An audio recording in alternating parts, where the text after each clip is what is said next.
धनतेरस, जिसे धन त्रयोदशी भी कहा जाता है, दिवाली के 5 दिवसीय त्योहार की शुरुआत का प्रतीक है और इस दिन का विशेष महत्व धन, समृद्धि और स्वास्थ्य से जुड़ा हुआ है।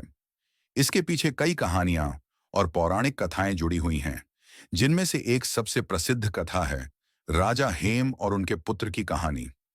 बहुत समय पहले राजा हेम नामक एक प्रतापी राजा राज्य करते थे।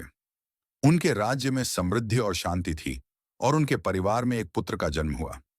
लेकिन जब उनके पुत्र का जन्म हुआ तो ज्योतिषियों ने भविष्यवाणी की कि बालक की मृत्यु विवाह के चौथे दिन सांप के काटने से हो जाएगी।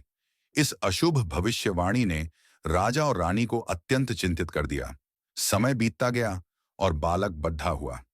राजा और रानी के मन में अपने पुत्र के लिए चिंता बनी रही। जब वह बालक विवाह योग्य हुआ तो उसका विवाह बड़े धूमधाम से किया गया। विवाह के चौथे दिन जैसे ही शाम ढलने लगी, उसकी पत्नी को पति की मृत्यु की भविष्यवाणी याद आई। उसने अपने पति को जागते रखने का उपाय सोचा। उसने चारों तरफ ढेर सारे सोने और चांदी के सिक्कों का पहाड़ बना दिया और उसमें दियों को जलाकर रख दिया ताकि उजाला बना रहे। रात भर जागते रहने के लिए उसने अपने पति को कहानियां सुनाई और भजन गाने लगी।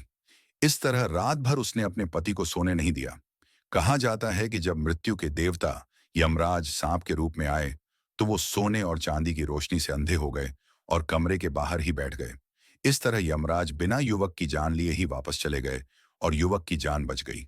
इसी घटना के बाद से धनतेरस के दिन घरों में दिए जलाने और सोने चांदी की वस्तुएं खरीदने की परंपरा शुरू हुई। माना जाता है कि इस दिन सोना, चांदी और बर्तन खरीदने से घर में लक्ष्मी का वास होता है और परिवार में सुख समृद्धि आती है। इस तरह धनतेरस का त्योहार हर साल हमें स्वास्थ्य, समृद्धि और दीर्घायु का आशीर्वाद देने